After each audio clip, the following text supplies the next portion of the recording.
Silakan duduk saudara-saudara sekalian. Ibadah kita hari ini tanggal 18 Juni. Sebenarnya saya nggak nyangka disuruh sharing sama Bapak Rohani. Saya pikir hitung-hitung saya Juli nanti ketika pada ke Bali, hitung-hitung saya Juli. Tahu-tahu 3 hari yang lalu Bapak Rohani bilang nanti tanggal 18 lanjut ya yang itu ya, yang Yesus tujuan, lanjut bagian kedua. Ya tentu saja seperti biasa, saya kan sudah memutuskan apapun arahan Bapak Rohani, saya harus bilang siap.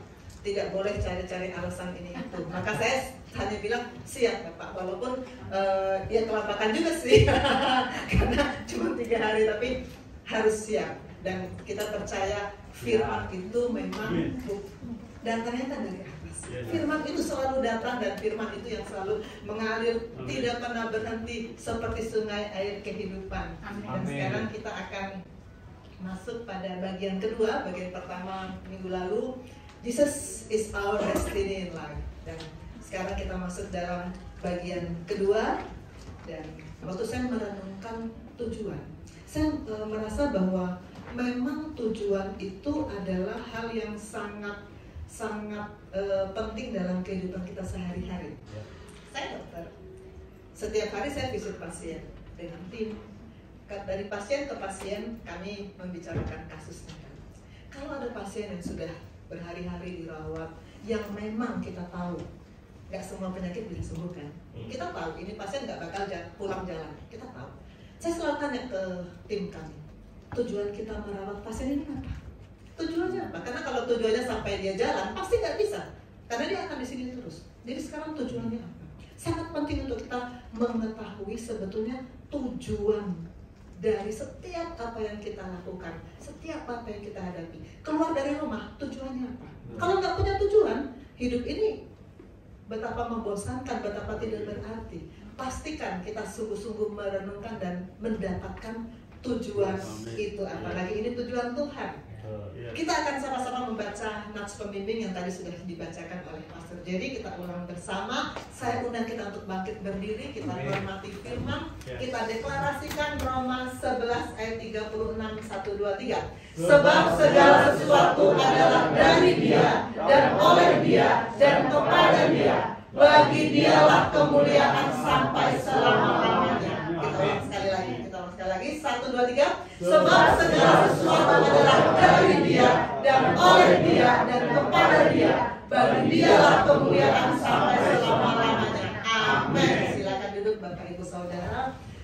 Saya yakin firman ini hidup dan kita mau menyatakan ini sebagai hati kita mau bilang sama Tuhan. Bagi Dialah kemuliaan sampai selama-lamanya.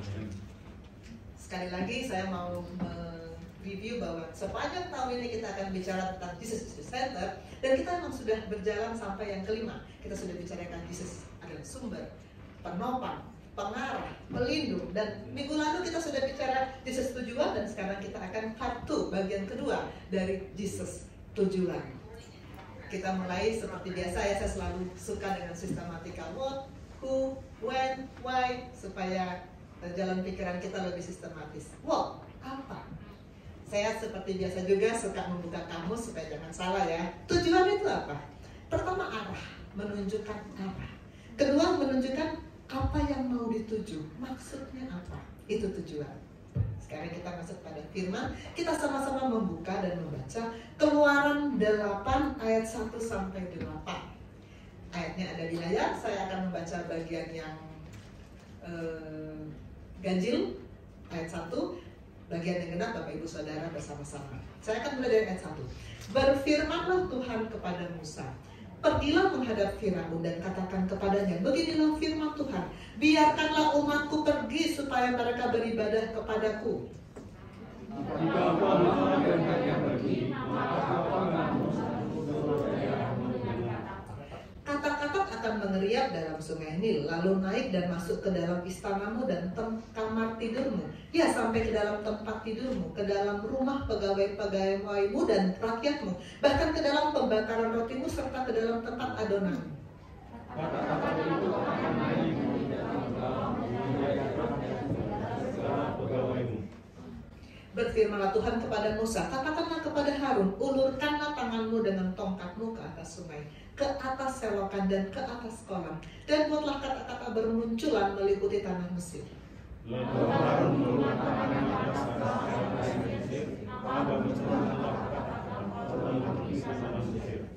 Tetapi para ahli itu pun membuat yang demikian juga dengan ilmu-ilmu mantra mereka, sehingga mereka membuat kata-kata itu bermunculan meliputi tanah Mesir.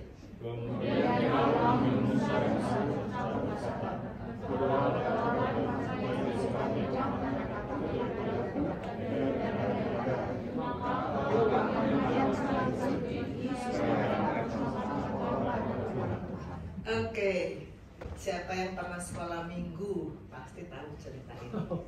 Saya waktu kecil sangat menikmati masa-masa sekolah minggu saya, jadi saya hafal banget semua kejadian bagaimana bangsa Israel terbentuk, bagaimana mereka berjalan, bagaimana karena saya suka menikmati yang namanya sekolah minggu, dan saya yakin kita semua tahu cerita ini.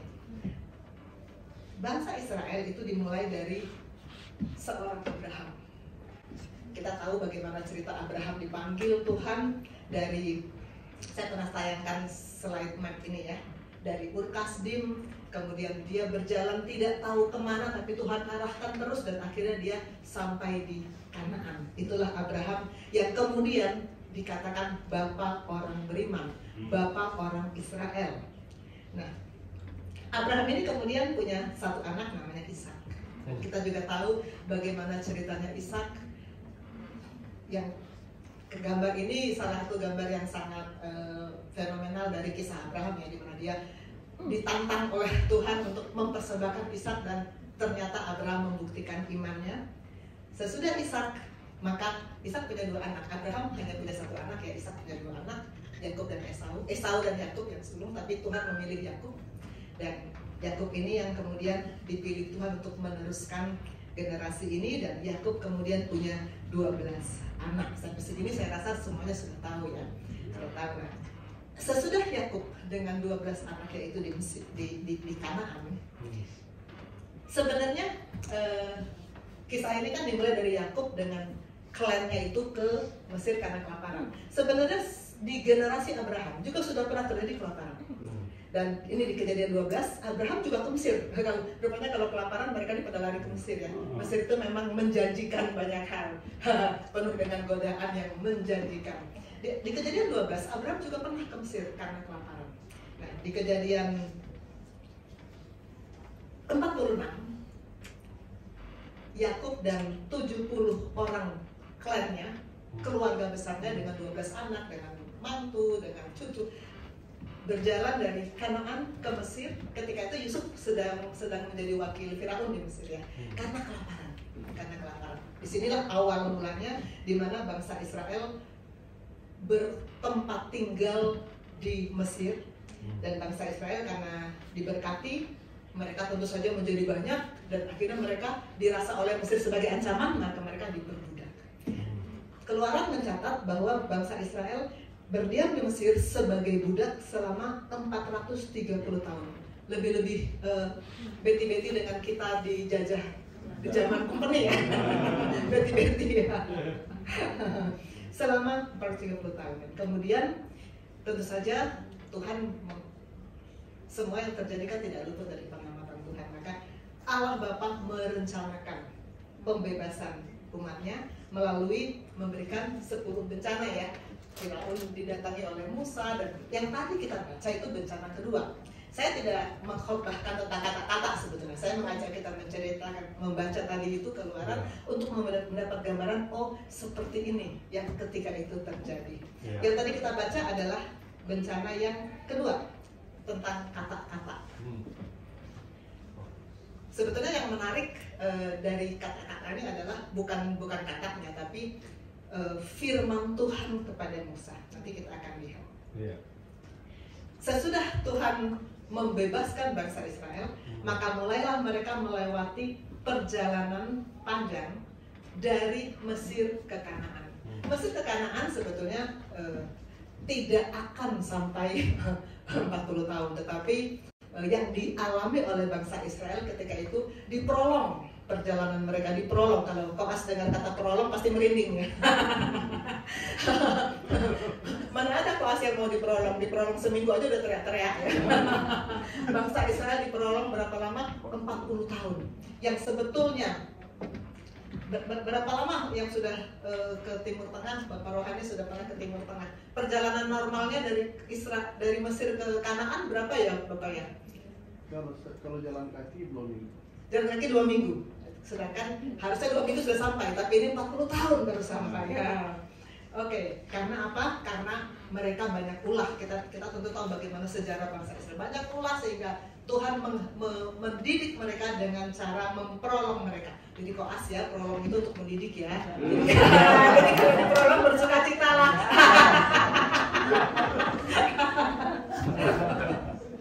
Iya. Ketika pada akhirnya Firaun merelakan bangsa Israel untuk meninggalkan Mesir, maka ternyata di Kejadian 12 yang meninggalkan Mesir menuju Kanaan adalah 600.000 jiwa. Tadi yang 70 jiwa yang berangkat, sesudah sekian generasi, sekian abad berlalu yang balik dari Israel ke Mesir ada 600.000 jiwa. Ini pertanyaan yang Bapak Rohani pernah tanya dari mimbar ini, dan 2 minggu yang lalu ketika saya dengan Togu dan dengan beberapa pas juga ditanya lagi. Dan dilalanya selalu saja jawabannya salah. Saya tidak tahu sih jawabannya. Jadi tapi jemaat yang merespon umumnya menjawabnya tidak tepat. Apa tujuan Tuhan mengeluarkan bangsa Israel dari Mesir? Sekarang saya sudah pernah tahu. Tujuan Tuhan mengeluarkan bangsa Israel dari Mesir sampai 10 tulah. Sampai kemudian dipaksa untuk bisa bangsa Israel boleh meninggalkan Mesir.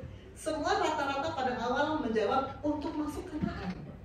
Bangsa Israel dibebaskan dari Mesir, tujuannya untuk masuk Kanaan. Itu rata-rata jawaban. Kalau waktu saya menyimak Bapak Rohani melemparkan pertanyaan-pertanyaan baik kepada jemaat maupun kepada murid-murid saya untuk masuk Kanaan, karena memang logis banget ya, kan dibebaskan untuk masuk Kanaan. Tapi ternyata kita lihat ayat pertama yang tadi kita baca. Apa firman Allah kepada Musa? Pergilah menghadap Firaun, katakan kepadanya begini firman Tuhan, biarkan umatku pergi, bukan supaya mereka menikmati Kanaan loh, bukan. Tapi apa? Supaya mereka beribadah. Tujuan Tuhan itu supaya kita beribadah, bukan supaya kita menikmati berkatnya, tapi supaya kita memuliakan Dia, supaya kita meninggikan namanya, supaya kita membesarkan namanya. Itu tujuan Tuhan. Menikmati Kanaan itu bonus. Menikmati Kanaan itu bonus. Tujuan Tuhan untuk beribadah, untuk memuliakan namaku. Pertanyaan yang sama muncul begini, sebetulnya apa tujuan Tuhan menciptakan kita? Apa tujuan Tuhan menebus kita? Dan orang akan dengan cepatnya menjawab untuk masuk surga. Untuk masuk surga. Seperti analogi dari tadi ya, bangsa Israel ditarik dari Mesir ke Kanaan, tujuannya bukan untuk masuk Kanaan. Masuk Kanaan itu cuma bonus. Tujuan utamanya untuk memuliakan Tuhan. Begitu juga hidup kita. Masuk surga itu hanya bonus.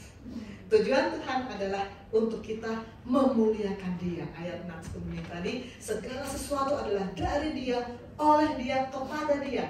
Bagi Dialah kemuliaan sampai selama-lamanya. Saya memanggil Ming. Ming ini sebetulnya namanya Teresia, panggilan normalnya Tere, panggilan kesayangan saya Ming. Ya, ini dari IPD 52. Ya, silakan perkenalkan diri. Shalom. Shalom. Shalom Pastor, selamat hari Minggu. Perkenalkan, nama saya Teresia Angelina Gaina, tapi sama dokter dan teman-teman biasa dipanggil Ming. Hari ini bersuka cita atas kebaikan Tuhan dalam hidup Ming dan ingin membagikan pada hari ini. Hari Kamis kemarin visit sama dokter bertanya sama Ming waktu sedang visit, Ming, ya dokter, kamu tahu nggak apa tujuan Tuhan untuk hidup Ming? Saat dokter bertanya, Ming terdiam, bukan karena Ming nggak tahu, tapi karena memang tidak pernah terfikirkan sedikit pun oleh Ming apa tujuan Tuhan untuk hidup Ming. Akhirnya dokter berkata bahwa tujuan Tuhan untuk Ming itu adalah menciptakan Ming itu adalah untuk memuliakan Tuhan. Setelah itu lanjut visit, tapi perkataan dokter ini selalu terlintas di benak Ming. Akhirnya Ming merenungkan gitu. Berarti ada yang salah selama ini sama hidup, sama diri Ming. Karena selama ini Ming berpikir bahwa tujuan-tujuan yang ada itu adalah tujuan yang pribadi Ming ciptakan, bukan yang Tuhan berikan untuk Ming. Makanya terkadang kok putar-putar ya di situ. Kenapa tujuan itu tidak bisa mencapai? Karena memang bukan suatu kekurangan, bukan memang nggak pantas, tapi memang bukan tujuan yang Tuhan mau untuk hidup Ming. Akhirnya Ming berpikir, wah, sepertinya Ming ini seperti kuda yang lari, lepas dari pinyitan, keluar arah. Maka Ming percaya sekali bahwa bukan suatu kebetulan berada di PD Koja, bertemu dokter, berada di gereja ini. Pasti ya, Tuhan mau untuk Ming kembali kepada Tuhan. Dan juga kemudian saat pulang ke rumah Ming merenungkan juga bahwa benih yang Tuhan taburkan dalam diri Ming itu adalah benih yang ingin Tuhan berikan untuk Ming agar Ming bisa hidup menjadi pribadi yang lebih baik dan juga orang-orang di sekitar Ming. Terima kasih. Gugup ya. Ming baru pertama ada di stage ini, tapi pasti nanti akan ada kesaksian berikutnya. Ming sudah daftar masuk sekolah cabai 3. Minggu depan dia akan masuk stase cabai 3 dan next kita akan dengar bagaimana pengalaman dia yang luar biasa bertumbuh di dalam Tuhan. Amin. Saya lanjutkan slide saya. Kenapa Tuhan mau ada tujuan dalam hidup kita? Kenapa Tuhan menaruh tujuan dalam hidup kita? Tuhan kita adalah Tuhan yang memiliki tujuan. Saya ulang, Tuhan kita adalah Tuhan yang memiliki tujuan. Tidak ada satupun yang Tuhan ciptakan tanpa tujuan. Tidak ada satupun yang Tuhan ciptakan tanpa tujuan. Gak pernah Tuhan iseng-iseng, mau ciptakan Ming, iseng-iseng. Gak, ada tujuan. Ada tujuan. Menciptakan tubuh, dibikin ganteng. Ada tujuan itu. Ada tujuan. Sama dengan tadi yang saya cerita, jangankan Tuhan, kita aja sehari-hari kita tuh selalu berpikir tujuannya apa. Tadi kan kalau saya visit, pasti saya akan membahas dengan tim saya tujuannya apa. Kita rawat ini tujuannya apa. Kalau dia nggak bisa sampai jalan, lalu sampai kapan kita rawat? Kapan tujuannya kita mau capai? Cuma untuk menaikkan HB, transfusi, habis itu dia boleh pulang. Ada tujuannya. Semua yang kita keluar rumah mau kemana ada tujuan. Kalian datang ke sini ada tujuan. Semua ada tujuan. Kita diciptakan dengan tujuan. Maka Dia, Allah Bapa, membangun hidup yang bertujuan. Hidup yang bertujuan. Maka Roma 11 ayat 36 kembali kita terkatakan sebab segala sesuatu adalah dari Dia, oleh Dia dan kepada Dia. Bagi Dialah kemuliaan sampai selama-lamanya. Itu tujuan. Untuk mencapai kemuliaan Tuhan, itu tujuan. Nah, apakah begitu saja selesai? No. Itu tujuan, oke, jalan menuju tujuan. Apakah begitu saja? Tidak. Kenapa? Tuhan kasih free will. Di dalam kita ada kehendak bebas. Ada kehendak Tuhan ke sana. Tapi kita punya kehendak bebas. Ada kedagingan, kanan kiri ada kedagingan. Nah, kita mau yang mana? Pernah suami saya nanya ke Bapak Rohani. Pertanyaannya menurut saya bagus. Bapak, kenapa sih Tuhan tidak mencabut aja free will itu? Coba bayangkan ya, kalau free will dicabut, orang tidak akan mengikuti kemauan daging, toh? Pasti mengikuti kemauan Tuhan karena nggak ada free will. Jadi semua orang tidak berdosa lagi, betul ya? Logis kan? Kenapa Tuhan membiarkan ada free will? Jawaban Bapak Rohani bagus sekali. Tuhan kasih free will supaya kita bisa membuktikan bahwa kita memang mau ikut Tuhan. Kalau tidak ada pilihan, bagaimana kita bisa bilang, aku mencintaimu Tuhan, aku mau ikut. Orang nggak ada pilihan. Di ruangan ini cuma ada satu pintu. Maka semua orang pasti lewat pintu itu. Orang nggak ada pilihan. Nggak bisa kita bilang karena saya punya tujuan. Ada Talita nggak di sini? Nggak ada. Ya, di belakang. Ada Talita nak? Ada, Mak. Ini misal ya. Kalau berdiri di sini boleh bikin perumpamaan apa aja kan? Misalnya ada 2 pintu. Di pintu yang satu ada mama di balik pintu nak. Di pintu yang satu ada Kak Tobu di balik pintu. Lalu kau memilih mau keluar pintu itu ketemu mama, keluar pintu itu ketemu Kak Tobu. Bisa milih kan? Kalau kau memutuskan mau ketemu mama, kau akan keluar lewat sini. Tapi kalau kau memutuskan mau ketemu Kak Tobu, kau akan keluar ke sini. Begitu ya? Itu pilihan. Misalnya tidak ada pintu cuma satu, ada mama di situ. Nggak mungkin Talita nggak bisa bilang, "Mah, aku memilih keluar lewat pintu ini karena pengen ketemu mama." Orang pintu cuma satu, gitu ya. Jadi Tuhan Allah Bapa memang memberikan free will kepada kita agar kita bisa membuktikan bahwa memang saya memilih untuk patuh pada firman. Saya memilih untuk mengasihi Yesus. Bukan cuma ngomong, "Aku mengasihi," bukan cuma nyanyi, tapi betul-betul kita memilih untuk mengikuti determinasi, mengikuti destiny dari Tuhan. Bukan mengikuti free will, bukan ingat kemarin minggu lalu ya, ada aliran air sungai waktu masih selutut. Free will kita di situ, kita tetap masih bisa lawan loh. Kita masih bisa lawan. Aliran boleh saja kita bisa lawan. Tapi kalau kita mengarahkan free will kita untuk mengikuti aliran, maka kita masuk di kedalaman, maka kita ikut hanyut dengan aliran air kehidupan Tuhan. Itu yang Tuhan mau. Kita menyerahkan free will kita menyerahkan free will kita untuk rencana Tuhan, untuk tujuan Tuhan. Amin. Maka sekarang pertanyaannya, kita mau pilih yang mana? Ada destiny Tuhan. Kita tahu yang Tuhan mau, itu destiny Tuhan. Tapi ada free will. Free will itu bisa kita pilih, oh saya mau lakukan kedagingan saya mau putuskan agenda-agenda saya. Seperti Ming tadi sebelum dia tahu ada tujuan Tuhan, dia melakukan tujuan dia sendiri. Dia melakukan rencana-rencana dia sendiri. Baru sadar sekarang ada tujuan Tuhan. Maka sekarang saya puji Tuhan, Ming sangat terbuka dan selalu merespon setiap kali saya mengajar tentang bagaimana bertumbuh dalam Tuhan. Dia selalu respon dan saya percaya tujuan Tuhan akan bisa didapatkan, apalagi akan masuk cabai 3 minggu depan. Pastikan kita tahu kita mau kemana, mau ikut tujuan Tuhan atau mau mengikuti kedagingan kita sesuai dengan free will kita. Tanya sama sampingmu, mau kemana? Mau pilih yang mana? Mau pilih yang mana? Mau pilih yang mana? Siapa yang menemukan tujuan Tuhan? Di sini saya akan menampilkan alumni Cabai 3 yang kemarin kita belum dengar ceritanya. Yang pertama Yuni, silakan Yuni.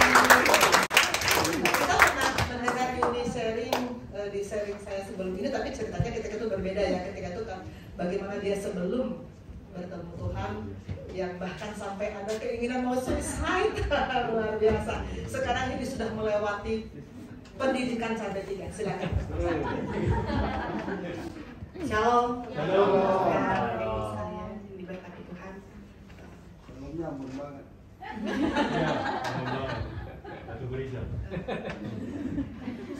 Saya ingin berbagi cerita sebelum saya waktu ke Cabai 3 dan setelah ke Cabai 3. Sebelum saya ke Cabai 3 itu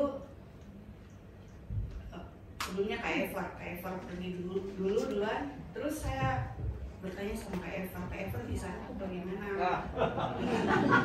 Kepo.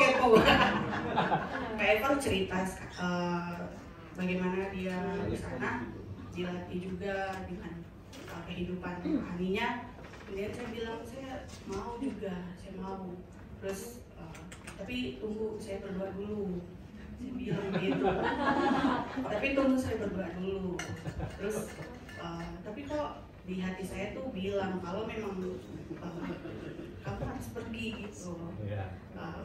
Karena saya pikir kalau percuma kalau saya punya keinginan tapi kalau saya tidak melangkah sama saja.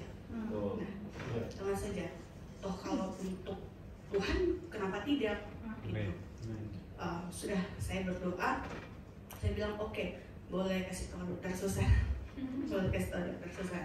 Sudah saya berdoa, terus ke sana saya disambut luar biasa dengan keluarga yang ada di sana, dengan Pastor Devi dan Pastor Yosef atau Papi dan Andre.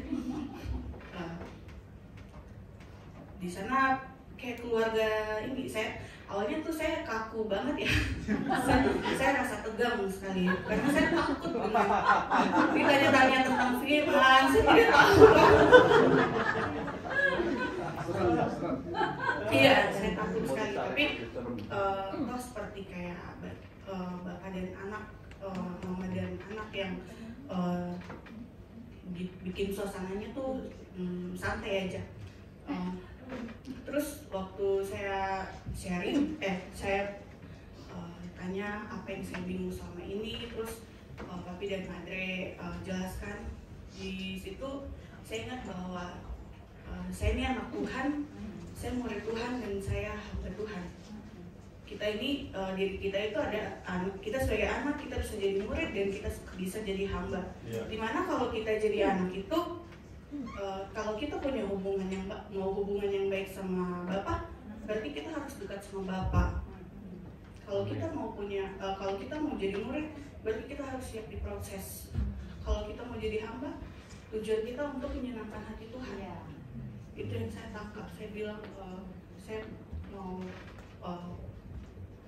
menyerahkan hidup saya hanya untuk Tuhan. Saya juga sebenarnya Bapak Ibu jujur saya ini juga gugup kalau bicara di depan banyak orang. Tapi dari kesaksian yang dilatih sama Dokter Susan lewat Zoom, Pastor Jerry ikut juga, Pastor Yosef juga ikut, itu melatih diri saya untuk berbicara juga. Itu salah satu untuk kita menunjukkan bahwa kita siap diproses. Yang tadinya tidak bisa, tapi semakin belajar, dilatih untuk bisa. Dan saya tahu sekarang tujuan saya hanya untuk memuliakan nama Tuhan. Dan saya siap diproses. Terima kasih Dokter Susan. Luar biasa, puji Tuhan. Salah satu perubahan nyata kalau saya lihat Yudi sekarang sudah gampang senyum. Itu lagi susah sekali senyum. Oke, yang kedua mau saya panggil adalah Feli. Silakan Feli. Feli ini yang sebetulnya saya minggu lalu mengajak Feli kesaksian, tapi Feli bilang minggu depan aja dokter, soalnya saya masih harus latihan. Ya silakan Feli. Shalom. Deg-degan sebenarnya, deg-degan banget. Gugup ya? Sama. Saya juga gugup.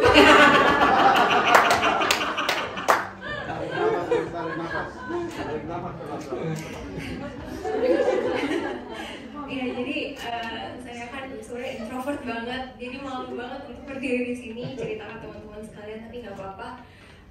Karena tujuan cerita ini kan hanya untuk memuliakan nama Tuhan. Oke. Jadi shalom semuanya. Perkenalkan, nama saya Felicia, alumni IPD 51 yang baru aja kemarin melakukan penutupan stase. Jadi kalau kata dokter bukan perpisahan ya dok, tapi penutupan stase. Nah, pertama-tama saya mau berterima kasih dulu kepada Dokter Susan sudah diberikan kesempatan untuk maju ke depan walaupun saya deg-degan banget sekarang. Sudah diberikan kesempatan untuk bercerita tentang kasih karunia dan kebaikan Tuhan di atas ini. Dokter juga sudah memberikan kesempatan untuk saya datang ke Pondok Cabe sehingga bisa bertemu dengan Papi dan Andre yang sekarang saya anggap sebagai orang tua rohani saya. Saya mau cerita sedikit. Background saya ini anak kedua dari 3 bersaudara, berarti saya anak tengah yang selalu disuruh sabar dan selalu disuruh mengalah. Tapi sebenarnya nggak ada hubungan yang dengan saya mau cerita hari ini. Intinya pada saat dari kecil, mama dan papa itu selalu mengarahkan dan selalu mendorong untuk ke gereja. memang dari kecil udah rajin sekolah minggu, bahkan sampai dewasa pun mama sama papa selalu follow up, nah udah ke gereja belum hari ini gitu. Nah jadi memang setiap hari setiap minggu itu sudah terbiasa untuk datang ke gereja, untuk masuk ke gereja tiap minggunya. Tapi itu semua dijalankan itu hanya untuk menjalani rutinitas yang sudah dibangun dari kecil. Nah sebelum di IPD Koja ya tujuan saya untuk masuk gereja yaitu menjalani rutinitas yang sudah dibangun selama ini. Tapi setelah masuk di IPD Koja, apalagi diberikan sama Dokter Susan kesempatan untuk masuk ke Pondok Cabe dan diprolong sama Papi dan Madre, itu saya mendapat 2 minggu ya? hampir 10 hari. Diprolong sama Papi dan Madre, itu saya mendapatkan tujuan saya untuk masuk gereja bukan hanya untuk menjalani rutinitas, tapi tujuannya itu adalah untuk membangun roh di dalam hidup saya. Jadi pada saat selama di Pondok Cabe, Papi dan Madre itu mengajarkan banyak banget hal dan membukakan mata saya dalam berbagai hal. Tapi yang mau saya highlight hari ini, yang mau saya sharing hari ini, Papi dan Madre pada saat itu ngomong ke saya, Faye, saya melihat potensi banyak dalam diri kamu. Kamu harus membangun roh yang ada di dalam hidup kamu. Jangan biarkan roh itu pasif. Terus yang muncul di kepala saya itu pertama-tama adalah gimana ya, maksudnya cara membangun roh itu gimana? Pertama-tama saya mau pengen nanya, cuma takut takut pertanyaannya konyol. Cuma kan dalam hati saya lagi sendiri nih sama Papi sama Madre doang, ya udah saya tanya akhirnya. Tapi Madre, cara membangun roh itu seperti apa? Maksudnya jangan pasif, rohnya itu seperti apa? Papi bilang, bangun iman kamu dengan Tuhan. Muncul lagi di kepala pertanyaan, gimana ya cara bangun iman? Mau tanya, cuma takut matanya Papi melotot nanti ke saya.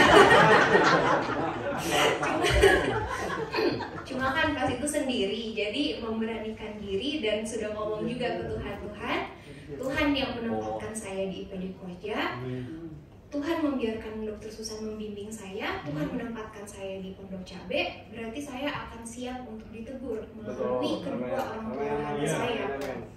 Jadi saya beranikan diri untuk bertanya ke Papi dan Madre, membangun iman tuh gimana sih? Nah, Papi dan Madre menjawab dengan singkat, sesimpel membaca firman Tuhan sehari-hari. Nah, tapi tidak sesimpel itu. Jadi Tuhan itu memproses seseorang dengan cara melakukan sebuah panggilan. Jadi Tuhan memanggil, ibarat sebuah handphone ini, Tuhan Yesus misalnya lagi telepon kita punya pilihan untuk mau angkat telepon, membiarkan teleponnya, atau menolak, reject telepon ini. Nah, setiap orang itu diproses, kita punya tanggung jawab masing-masing, mau merespon, atau mau menolak, atau mau membiarkan aja. Nah, di sini Papi dan Madre mengajar saya untuk meresponi panggilan Tuhan. Proses itu adalah ketika Tuhan memanggil, kita merespon. Nah, ketika kita merespon, kita itu harus membaca firman Tuhan dengan rutin. Karena firman Tuhan itu bersifat kekekalan dalam surga. Dan firman Tuhan itu dijelaskan oleh Papi dan Madre bahwa firman Tuhan itu akan mendorong kita ke arah perubahan, kemajuan, bukan suatu kemunduran. Dan firman Tuhan itu mempunyai 3 sifat. Ada seperti palu yang menghancurkan, pedang yang memotong, dan api yang membakar. Semua itu rasanya nggak enak ketika kita dibakar, ketika kita dihancurkan, ketika kita dipotong. Nah, semua itu nggak enak memang rasanya pada saat kita memutuskan untuk membaca firman Tuhan, tertanam dalam Tuhan. Tapi semua itu kita diajarkan bahwa kita harus siap membuka diri kita, menyerahkan diri kita ke Tuhan. Ketika kita membaca firman Tuhan, kita siap untuk dipotong masa lalu kita, pemikiran lama kita, hidup lama kita, kebiasaan lama kita. Di sini saya diajarkan sama Papi dan Madre untuk meninggalkan segala pola pikir yang lama. Karena ketika kita kenal dan dekat dengan Tuhan, Tuhan itu mau apa yang Tuhan suka, itu juga yang kita suka. Harus serupa dan segambar dengan Tuhan. Nah, di sini saya belajar bahwa ketika kita dekat dengan Tuhan, cinta kita ke Tuhan itu akan makin kuat dan cinta kita ke dunia akan makin lemah. Di sini juga saya diajarkan oleh Papi dan Madre bahwa kalau misalnya roh itu pada saat kita membaca firman Tuhan, pasti kita akan tarik diri sendiri untuk melawan diri sendiri, karena memang dari dalam diri kita itu mempunyai habit of sin. Nah, di sini bagaimana cara kita melawannya, itu keputusannya ada di tangan kita. Balik lagi seperti tadi, responnya kita mau merespon, mengatakan ya atau menolak atau membiarkan saja panggilan Tuhan. Nah, di sini jadi yang sebelumnya saya cuma menjalani rutinitas ke gereja, di sini saya lebih belajar untuk mendalami dan meresponi panggilan Tuhan untuk berproses dalam hidup saya. Dan di sini juga saya berterima kasih kepada Dokter Susan sama Papi Madre yang orang ada di rumah juga, Talita, Kak Felix, Kak Joshua, dan Kak Gilang. Mereka menerima saya dengan baik selama di sana. Dan di sini saya mau memberi sedikit pesan bahwa ketika kita memutuskan untuk berubah, berproses dalam Tuhan, jangan memberikan diri kita itu setengah, tapi berikan full diri kita ke Tuhan. Because half of anything is nothing. Kalau misalnya kita cuma kasih setengah, itu mending gak usah sekalian. Tapi kalau kita memutuskan untuk memberikan diri kita ke Tuhan, kasih semuanya ke Tuhan, berserah kepada Tuhan sepenuhnya. Dan di sini saya mau mengatakan bahwa nggak ada kata terlambat untuk membuka hati kita ke Tuhan. Nggak ada kata terlambat untuk kita datang ke Tuhan. Nggak ada kata terlambat untuk kita menerima firman Tuhan masuk ke dalam hati kita.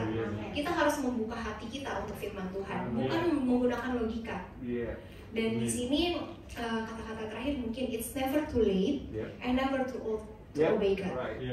Sekian kesaksian saya, semoga bisa memberkati Bapak Ibu Saudara dan teman-teman sekalian, dan nama Tuhan boleh dimuliakan. Puji Tuhan, luar biasa. Bapak, saya kira sebentar lagi Feli jadi PDP. Dan sebentar lagi dikasih giliran sharing.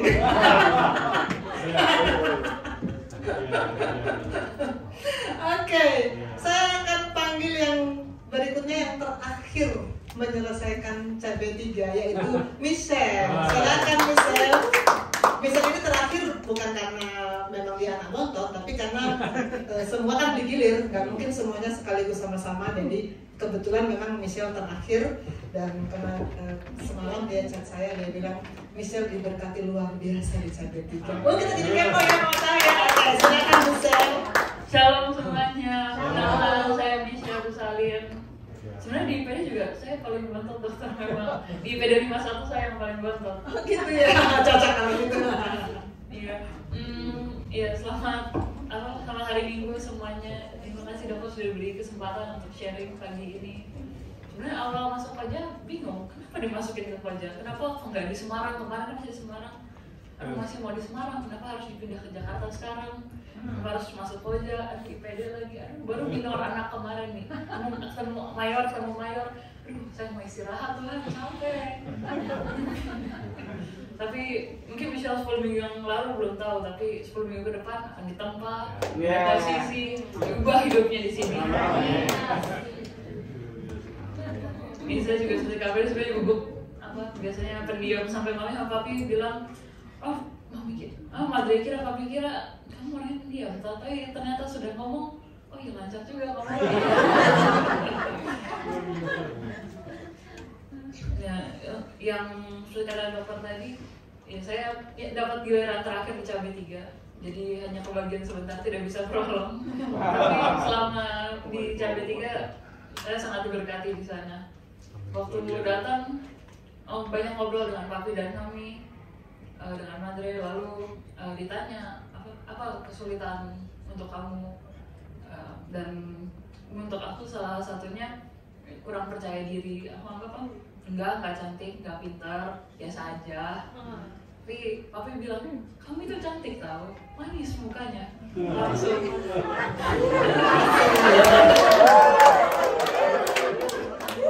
Kamu itu pintar tau, terlihat lagi pintarnya. Ya, untuk backstory sedikit, saya orang tua saya cerai dari SMP, jadi ya broken home. Mama tinggal di luar, papa tinggal di luar negeri, lebih jauh lah jadinya. Ya biasa semua sendiri, dan saya punya adik 2. Jadi selama proses perceraian itu semua saya yang handle adik-adik. Jadi walaupun masih remaja sudah langsung didewasakan saat itu juga. Jadi waktu ketemu Papi dan Madre, saya merasa wah jadi anak lagi di sini. Saya yang apalagi ada Pastor Allah, Pastor Joshua, Pastor Gilang, Pastor Felix, udah saya jadi adiknya semuanya di sini. Walaupun ada Kak Feli juga, jadi adiknya Kak Feli juga di sana. Sangat menikmati lah waktu di sana. Dan kita ngobrol-ngobrol dengan Madre dan Papi malam itu, gue bilang itu rendah diri itu akar dosa loh, dan itu harus dicabut dari akarnya.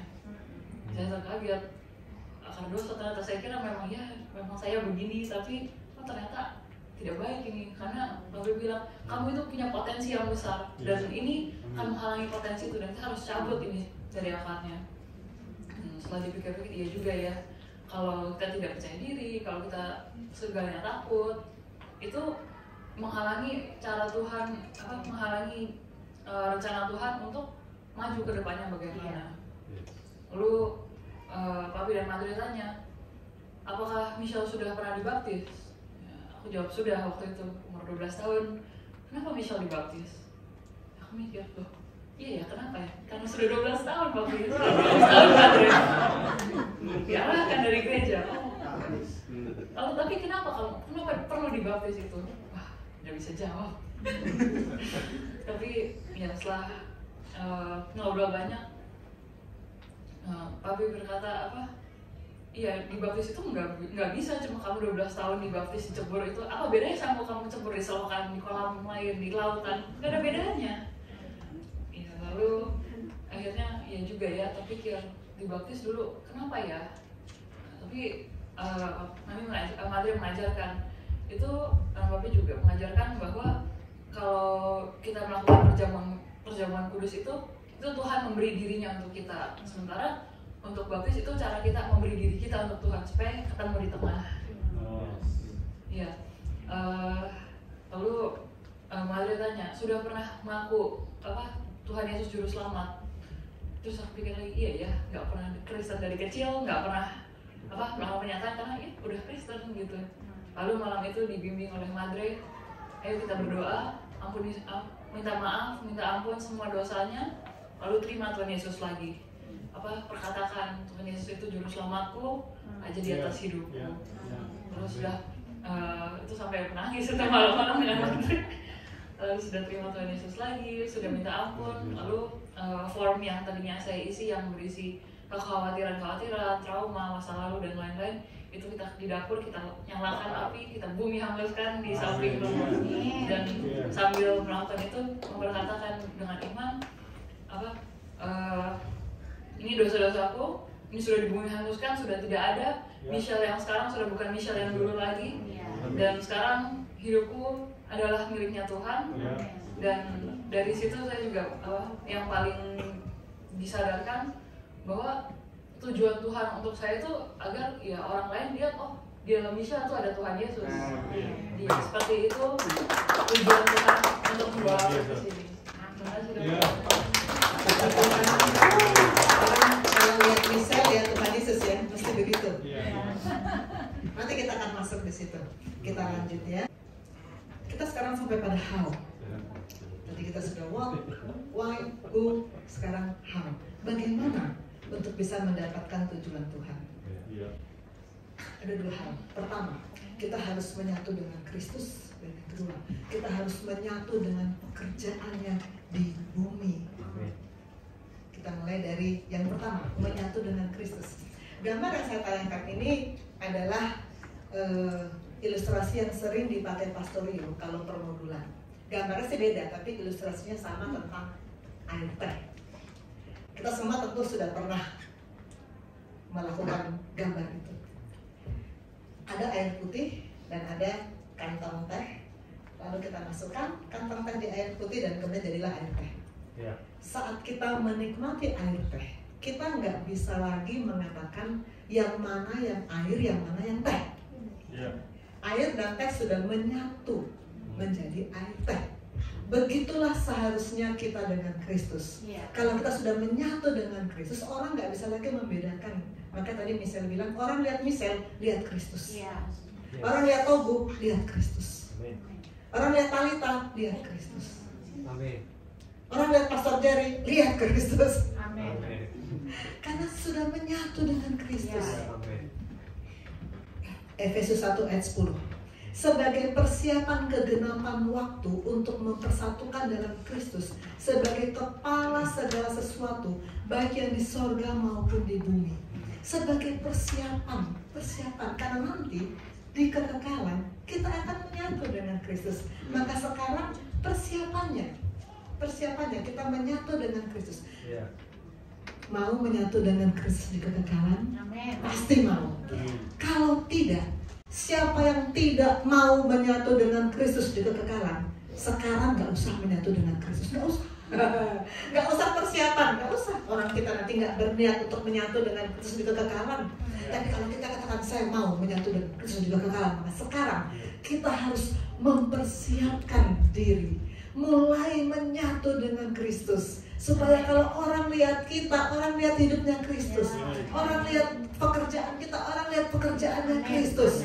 Artinya terjadi proses untuk terus selaras dengan pribadi dan karakter Kristus. Saya kutip Kolose 3 ayat 10, mengenakan manusia baru yang terus-menerus diperbaharui untuk memperoleh pengetahuan yang benar menurut gambar Khaliknya. Ada kata terus-menerus diperbaharui. Kita terima Yesus satu kali. Saat kita buka hati, terima Yesus, maka Dia masuk dalam hidup kita dan tidak keluar masuk lagi. Kita nggak perlu tiap hari berdoa terima Yesus, nggak perlu. Dia sudah masuk. Dia sudah masuk. Tapi apa yang mesti kita lakukan tiap-tiap hari? Terus-menerus diperbaharui. Manusia baru itu harus terus-menerus diperbaharui. Itu yang membuat kita terus terkoneksi. Itu yang membuat kita terus terhubung saat kita terus-menerus diperbaharui. Dengan cara apa? Itu yang tadi kata Feli.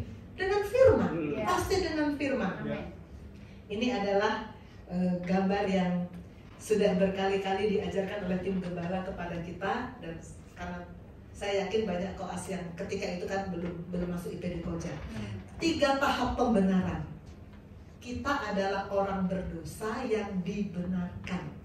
Pembenaran kita terjadi dalam 3 tahap. Nggak sekali langsung selesai, enggak. 3 tahap. Yang pertama adalah ketika kita mengaku Yesus sebagai juru selamat, lahir baru, itu tahap pertama. Ketika itu roh kita selaras dengan roh Allah, itu tahap pertama. Tahap pertama harus dilanjutkan dengan tahap kedua. Nggak bisa berhenti di tahap pertama. Kenapa? Karena kita ini bukan roh doang. Kita nggak gentayangan. Kita punya tubuh, punya jiwa. Maka harus lanjut pada tahap kedua. Tahap kedua adalah sanctification, pengudusan. Disinilah kita mengadakan penyelarasan pikiran. Kita selaraskan, perasaan kita selaraskan, keinginan kita selaraskan. Selaraskan dengan apa? Dengan firman. Menyatu dengan Kristus. Kristus adalah firman, maka kita harus selaras dengan firman. Apa yang kita pikirkan harus apa yang memang firman pikirkan. Apa yang kita rasakan harus apa yang memang firman rasakan.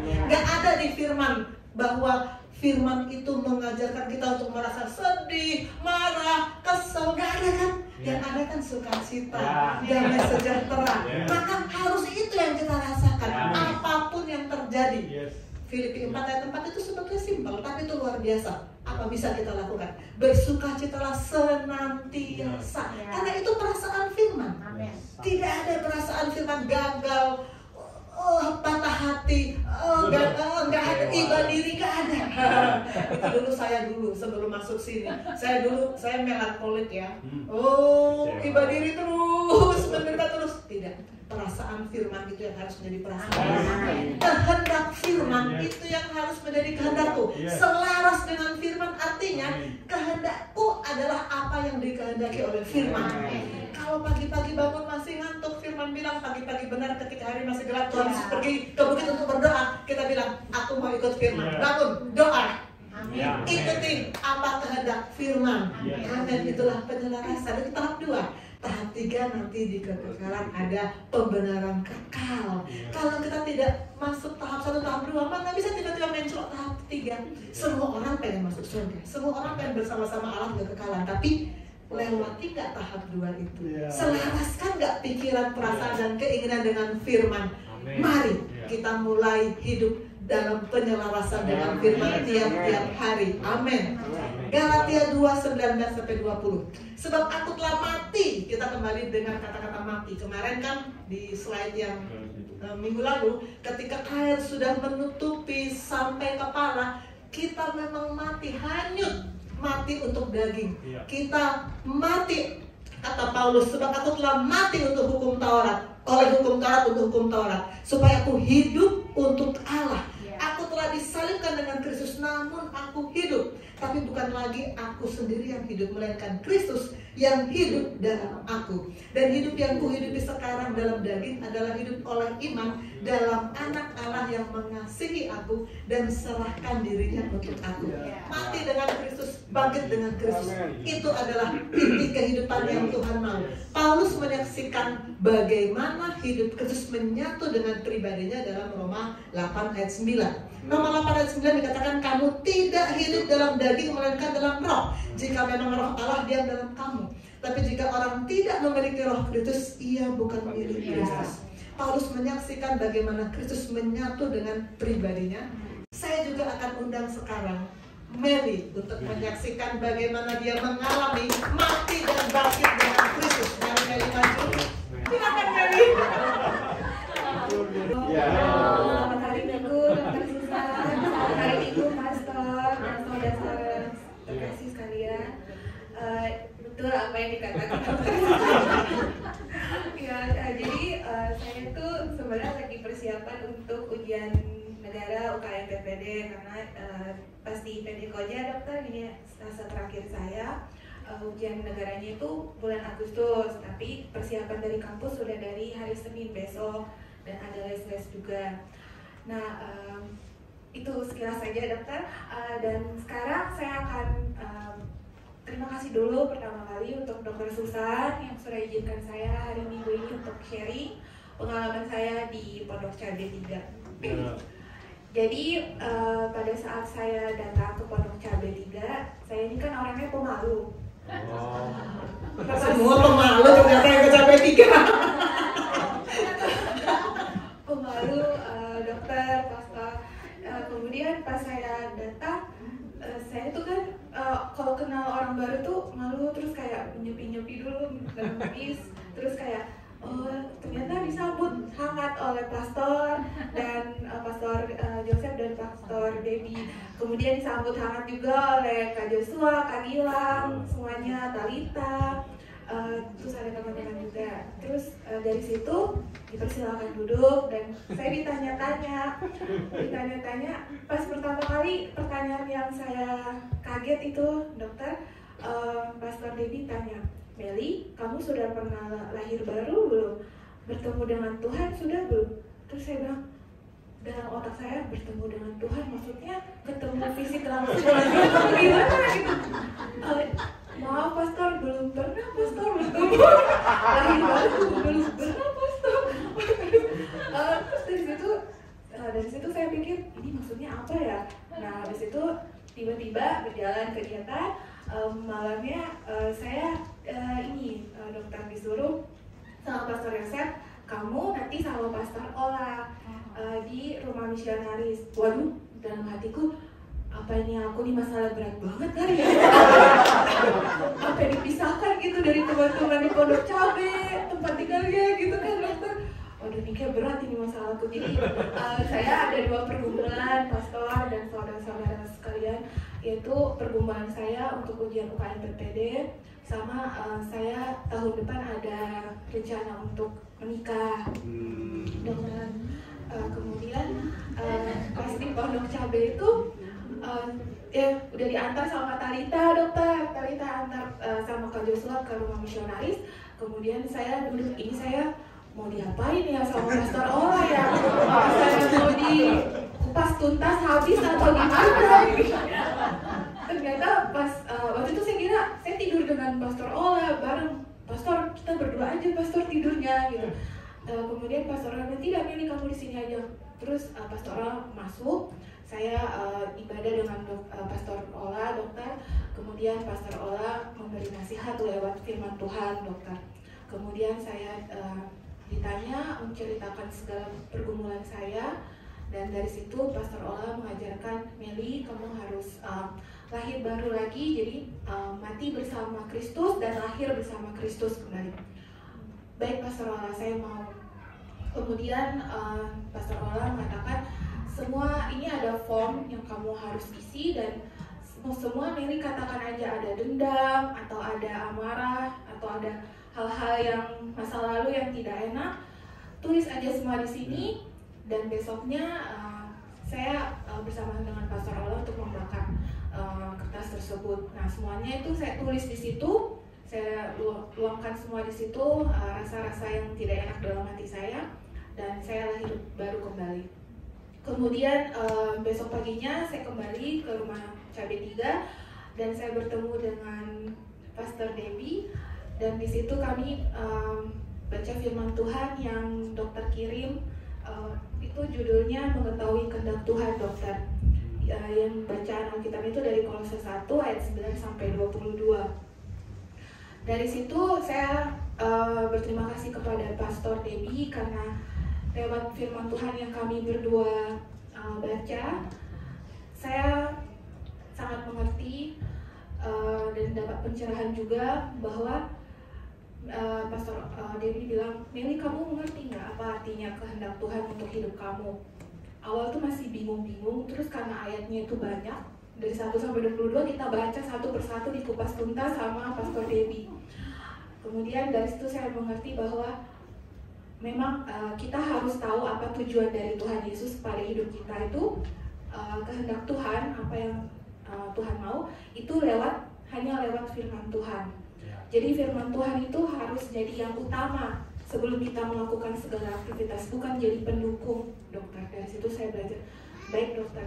Jadi Pastor Debbie bilang, kamu kalau intinya tuh kalau mau melakukan aktivitas harus pertama kali datang dulu apa yang Tuhan mau bilang ke kamu di hari ini. Jadi seperti itu. Kemudian banyak hal yang diajarkan juga oleh Pastor Yosef, yaitu kita ini harus bangun roh kita supaya kita bisa hidup kekal bersama-sama dengan Tuhan. Dari situ saya sadar bahwa berarti ada maksud Tuhan untuk saya didatangkan ke KB3, dan saya sangat berterima kasih kepada Dokter Susan karena lewat dicambuk dulu, dan itu maksud Dokter Susan sangat baik untuk hidup saya. Kalau saya tidak ikut, saya tidak tahu maksudnya tidak bisa melihat yang sesungguhnya bahwa Tuhan Yesus itu sayang kepada saya. Dan saya tahu dari situ bahwa maksud Allah Bapa untuk menciptakan saya itu apa, dan tujuan Tuhan Yesus itu untuk menembus dosa-dosa saya itu untuk apa. Dan saya sangat berterima kasih untuk Pastor Yosef, Pastor Ola, kemudian Pastor Debbie yang sudah mendidik saya, memberikan saya penguatan iman selama di sana. Tuhan Yesus memberkati pastor-pastor sekalian, dan berkat buat saya itu bisa menjadi yang pastor berikan berkat buat saya bisa menjadi berkat juga buat orang lain. Amin. Terima kasih pastor-pastor, terima kasih Dokter Susan. Sekian dan terima kasih. Puji Tuhan, silahkan Meli boleh kembali. Ya, tidak lama lagi Meli akan menyusul Dokter Ben ya, yang sudah menyelesaikan UKM PPD dan sudah resmi dari dokter ya. Sebentar lagi Meli menyusul dan yang lain juga akan menyusul. Oke, kita akan lanjut. Tadi kita sedang pada bagaimana mencapai tujuan Tuhan. Yang pertama, menyatu dengan Kristus. Karena yang kedua, menyatu dengan pekerjaannya. Kita nggak mungkin menyatu dengan Kristus tanpa menyatu dengan pekerjaannya. Nggak mungkin. Efesus 2 ayat 10 ini salah satu ayat kesukaan saya. Karena kita ini buatan Allah, kita diciptakan dalam Kristus Yesus. Ini pernah saya bawakan menjadi ayat tema di salah satu sharing saya sekian tahun yang lalu. Allah awal mula menciptakan kita, tapi karena kejatuhan dalam dosa kita kembali diciptakan ulang dalam Kristus Yesus. Untuk apa? Pertanyaan tadi kan, untuk apa Tuhan menciptakan kita dan untuk apa Dia menebus kita? Untuk melakukan pekerjaan baik. Pekerjaan baik. Pekerjaan baik menurut siapa? Pekerjaan baik dalam selera siapa? Pekerjaan baik dalam sudut pandang siapa? Ternyata bukan pekerjaan baik yang kita pikir baik, tapi yang dipersiapkan Allah sebelumnya.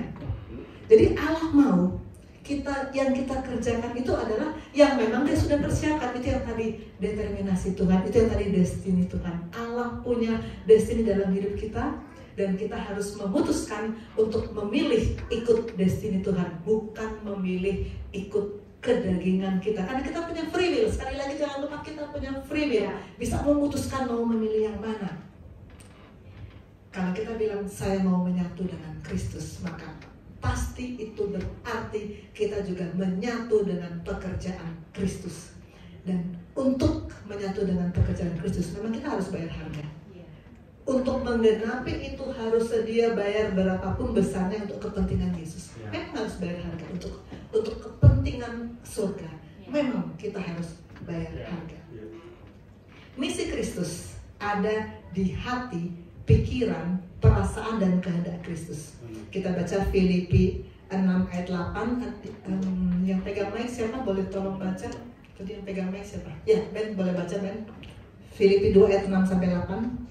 Baik, saya membacakan Filipi 2 ayat 6 sampai 8. Yang walaupun dalam rupa Allah tidak menganggap kesetaraan dengan Allah itu sebagai milik yang harus dipertahankan, melainkan telah mengosongkan dirinya sendiri dan mengambil rupa seorang hamba dan menjadi sama dengan manusia.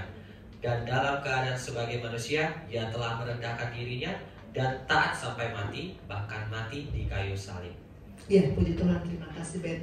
Bagaimana untuk bisa menyatu dengan pekerjaannya? Kita harus seperti yang dicontohkan, yang dilakukan Yesus, mengosongkan dirinya, mengambil rupa seorang hamba.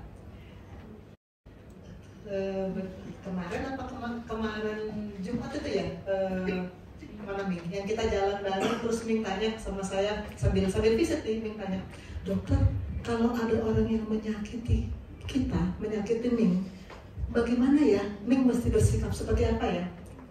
Lalu ketika itu saya lalu bilang sama Ming, untuk bisa menghadapi seperti itu, disitulah kita harus mengambil posisi ayat 7 ini, mengosongkan diri. Yesus mengosongkan diri, apalagi kita mengosongkan diri. Saya pernah menceritakan bagaimana saya dalam pelayanan dengan Koas. Kita janji ketemu di Zoom mau pelayanan. Saya sudah masuk sesuai janji, Koas belum masuk. Saya tunggu 5 menit, belum masuk juga. Saya tunggu 10 menit, belum masuk juga. Guru kalau sudah janji ketemu murid, 3 menit aja lewat, guru duluan datang. Gak usah 3 menit, guru duluan datang, murid belum datang, pasti marah dong. Pasti marah, langsung telepon. Kalau saya ketika itu tidak mengosongkan diri, kalau saya ketika itu mengatakan aku guru, kamu murid, kamu tidak datang, selesai, gak ada pelayanan, bahkan dapat hukuman, maka pekerjaan Tuhan tidak terjadi kan? Kalau saya tidak mengosongkan diri, pekerjaan Tuhan tidak terjadi. Maka saya mesti bilang, saya bukan dosen saat ini, saya hamba. Maka Tuhan bilang, ayat 7 bilang, mengosongkan dirinya sendiri dan mengambil rupa seorang hamba. Saya ini hamba. Saya ini bukan dosen si A, si B, si C. Saya hamba yang hanya mengerjakan apa yang Tuhan suruh. Maka saya tidak boleh memposisikan saya sebagai dosen yang saat itu bisa menghukum. Tak boleh. Saya hanya melakukan apa yang Tuhan bilang. Itu yang membuat kita bisa melakukan misi Kristus. Itu yang membuat kita bisa menyatu dengan pekerjaan Kristus. Karena kita harus memposisikan kita sebagai hamba. Setahun yang lalu di tahun 2022, sepanjang tahun kita bicara tentang hamba kan. Bagaimana kita sebagai bond slave, bagaimana kita sebagai hamba. Yang kita lakukan hanya tunduk taat. Tidak ada ukuran-ukuran diri, saya kan ini, gak ada. Mengosongkan diri. Dengan cara itu, maka kita bisa menyatu dengan pekerjaan Kristus. Amin. Sehingga kalau kita menyatu dengan Kristus dan menyatu dengan pekerjaan Kristus, maka kita akan menyatu dengan Kristus selamanya di kekekalan. Amin. Amin. Itu yang kita rindukan. Bisa menyatu dengan Kristus kekekalan. Maka sekarang kita harus menyatu dengan Kristus dan menyatu dengan pekerjaan Kristus. Amin. Kita masuk pada kesimpulan. 1. Tuhan kita adalah Tuhan yang memiliki tujuan. 2. Tuhan mau kita kita mencapai tujuannya. 3, kita harus menyatu dengan Kristus. Dan keempat, kita harus menyatu dengan pekerjaan Kristus di bumi. Amin. Puji Tuhan. Mari kita berdoa. Bapa di surga, terima kasih firman-Mu sudah datang. Terima kasih yang kami percaya. Aku percaya firman-Mu tidak akan kembali